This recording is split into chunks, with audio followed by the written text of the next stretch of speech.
Olha só o que eu queria mostrar para vocês hoje. É esse joguinho aqui de escovinhas para furadeira. Toda escovinha que tiver esse pininho aqui, ela serve para encaixar na furadeira. E ela tem 3 tamanhos, 25, 38 e 50, que é essa maior aqui, que são 2 polegadas, né?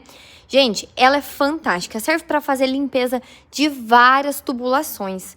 Muita gente procura desse modelo e aquela outra de modelinho pincel também. Mas olha só que prático. E um joguinho desse, gente, R$20. É muito barato, não é mesmo? Eu quero saber de vocês. Já usaram esse tipo de escova? Me contem onde.